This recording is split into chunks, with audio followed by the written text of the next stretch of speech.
I've been in your waters.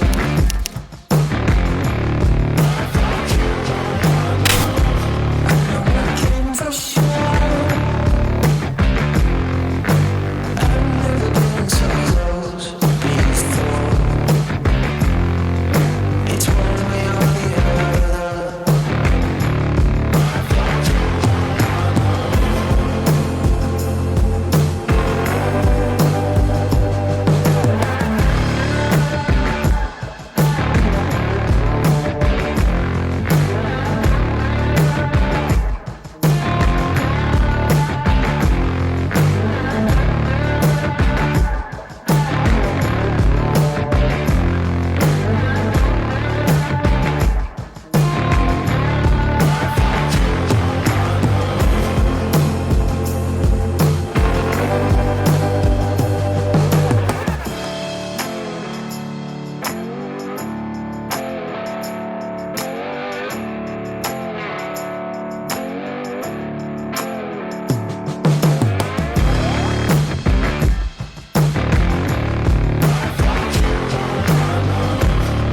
Looking for sure.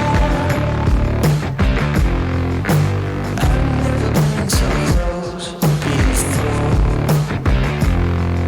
It's one way or the other. You stay forever a dream.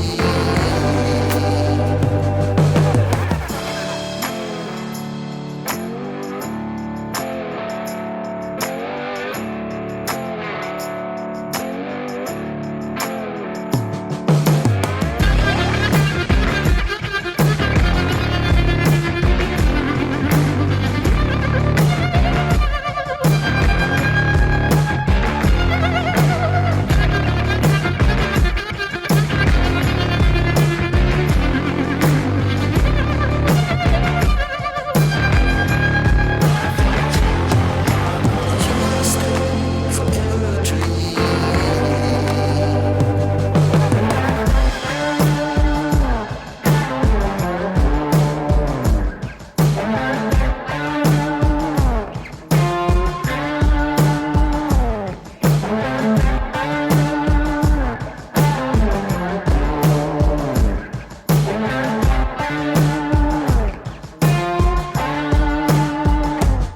Guys, when I film the show, I try to take you to the show just like as I'm going, or you would normally go to the show. So what would you do?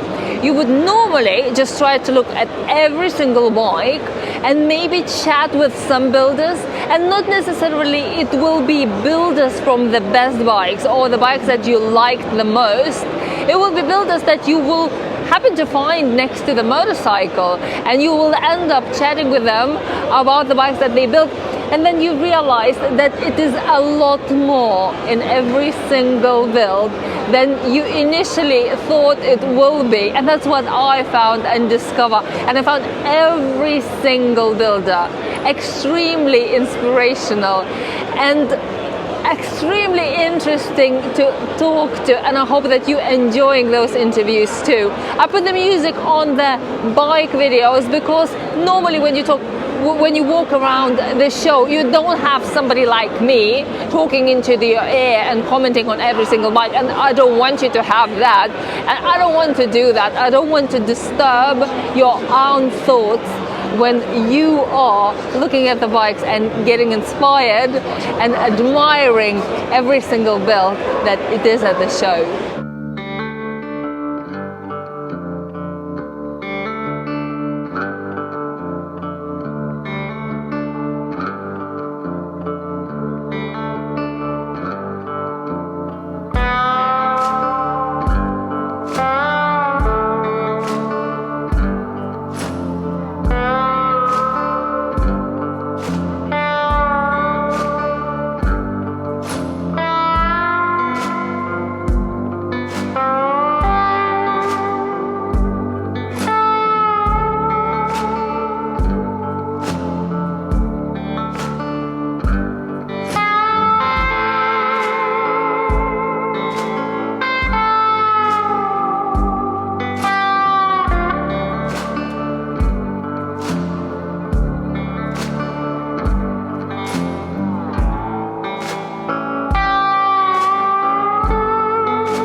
you match your motorcycles, and it's not a question who built them, but why this very eye-catching, very different design?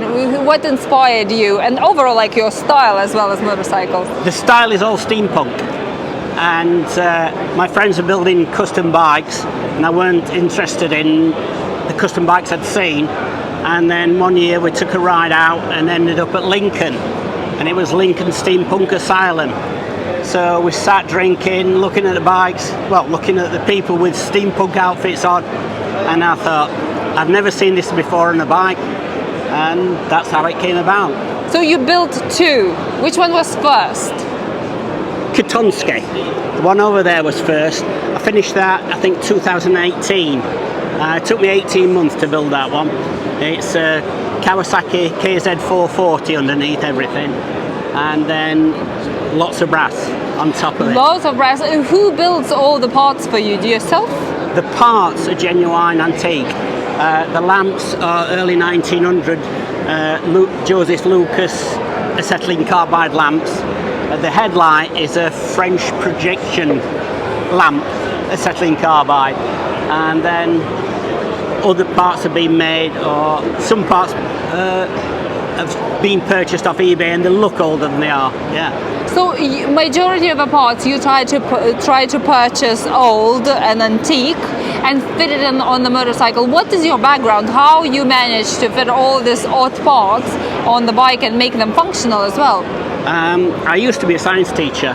Oh really? And, Wow. yeah. And then when I retired, I thought, how many skills can I develop that I've never really used? So that bike was just to develop my skills in painting, welding. Then I wanted the dials on the speedometer etching in brass, but nobody was prepared to do it. So I had to learn how to brass etch myself. Do you ride them? Are they are fully both. functional? Yes. Katonsky was out a couple of weeks ago. We went on the Sheffield Children's Hospital charity Wow. run, Easter egg run. Isambard hasn't been on the road yet this year. I wanted to build another steampunk bike, but it had to be different. And Katonsky is very smooth and flowing. So I thought I'm going to go totally the other way, make it very angular, very boxy. And it's my tribute to Isambard Kingdom Brunel. Last question.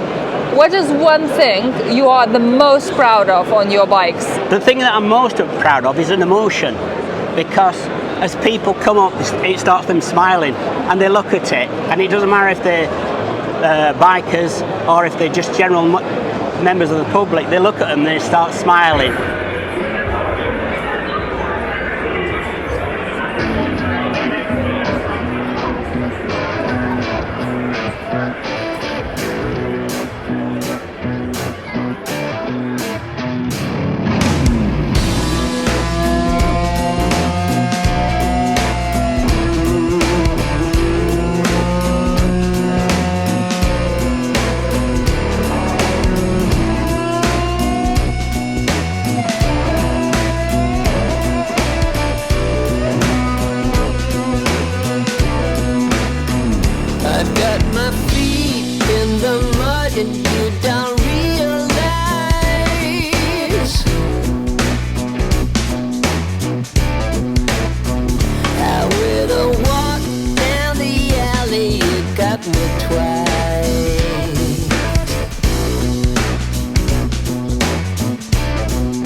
you treat me right.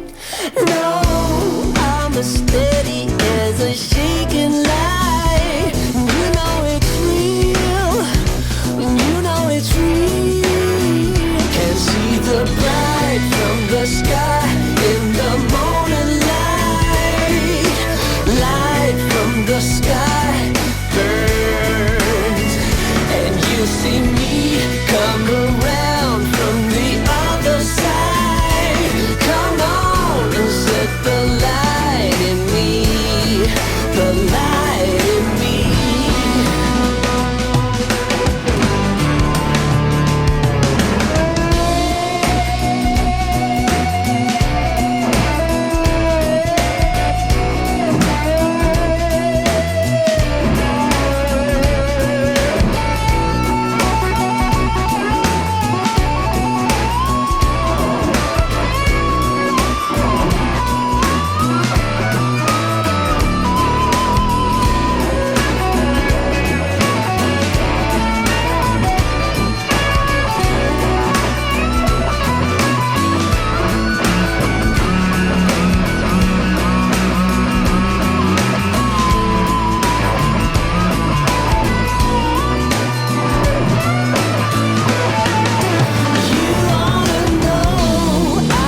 Pretty messed up in your sight. You know I'm already with you. Treat me right. No, I'm as steady as a shaking light. You know it's real. You know it's real. Can see the bright from the sky in the morning light. Light from the sky burns, and you see me come around from the other side. Come on and set the light in me, the light in me. Ooh, light from the sky, yeah, the light in me.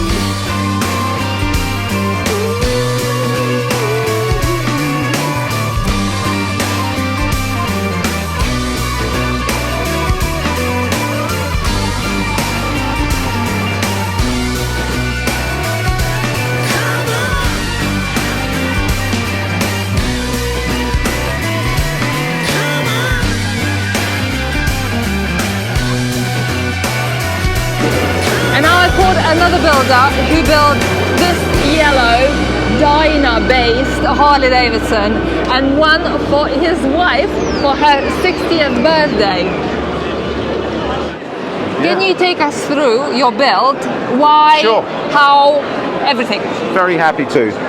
So this bike is 30 years old now. Originally built it back in '98, and it's a complete ground-up custom. It's based on an original '94 Dyna Wide Glide, a Harley Dyna Wide Glide.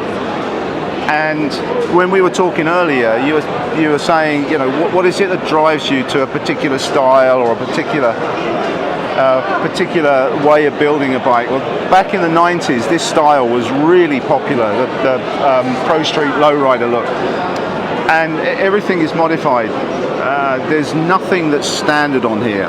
The frame is modified and stretched, modified forks. Every single component is a one-off piece on this bike.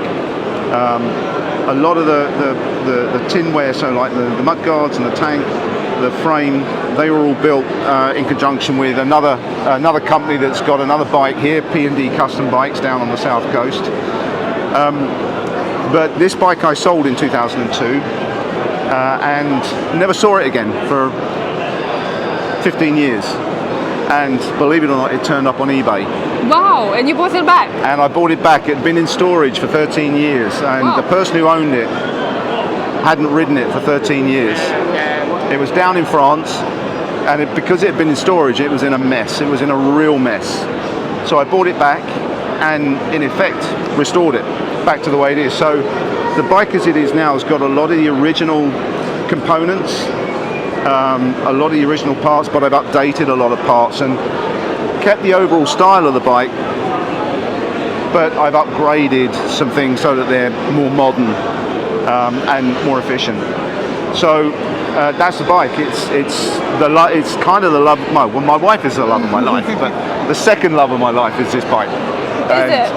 And when I die, I'm going to have a big, deep hole so that this bike can go in the hole with me. Really? Yeah. I'm never going to sell this bike. Never sell. Never this again. Bike. Never again.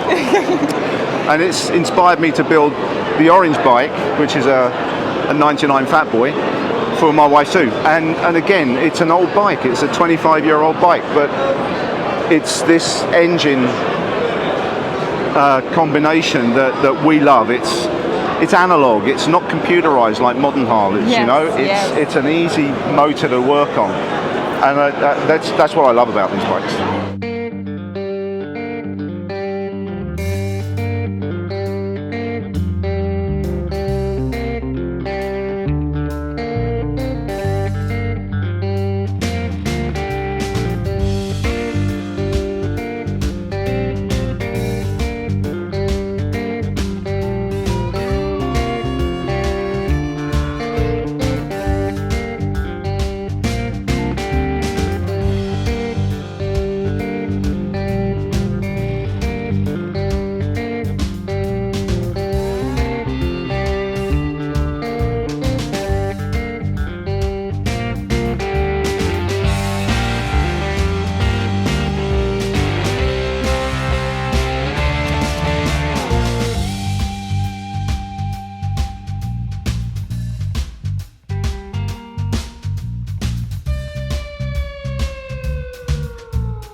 I'm leaving it as much as I can like it is. So you like all the pattern? Yeah. All the... I've started painting the back in a satin black purely to preserve it rather than restore it. So the rest of it will probably be like this, just to stop it corroding and going, deteriorating anymore. But I actually love it like it is. So what does your aim? Do you want to ride it? Yes, absolutely. Where you will ride it? I'm a member of the Vintage Motorcycle Club, and one of the sections is the flat tank section, which is aimed at all motorbikes from pre-1931, and they have routes that are suitable for bikes like this that have got low power and practically no brakes. So I'm hoping to ride it on a couple of those events, but I may just ride it around where I live. You know, I think it's, I was saying to my husband and somebody else before that as custodians of these old bikes, we have a duty to bring them out and show them to all the people that have all these new things, all these Japanese and Harley Davidsons like in the thing next door. I think we should be showing people these old bikes. I mean, we ride quite often things that are pre-1930. My other bike that I'm riding tomorrow is 1930. So I just love the old styling, and they've all got some sort of character. You know, there's certain things that my bike will do that he can't get it to do, and certain things that one of his bikes won't do for him, but it'll do it for me. You know, they've all got character. I think that is the word that I think is the best to describe it, really. And how is this happen? Did you got it in boxes or in one piece? It came came and restored like that. Yeah, I have no idea how long it's been in the barn, but I've wanted one of these, a Lee Francis, since my grandma gave me a book on motorbikes, just photographs, when I was 17, which was quite a few years ago, and it took me 50 years to find one. 50 years? At the right price.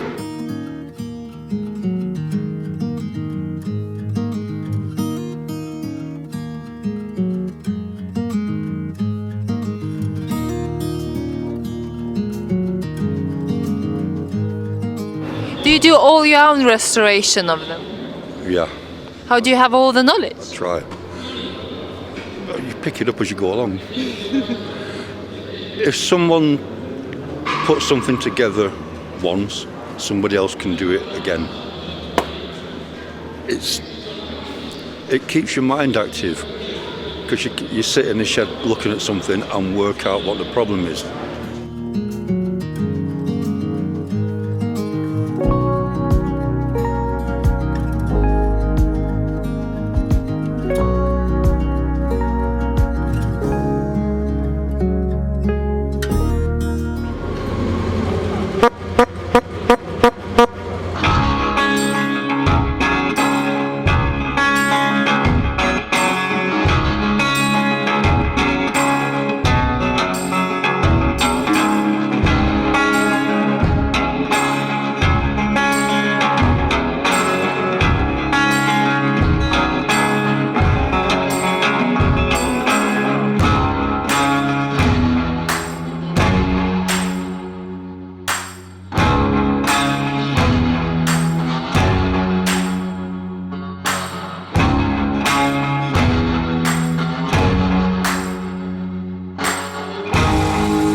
Guys, I am absolutely naked and I have to drive 3.5 hours back home tonight.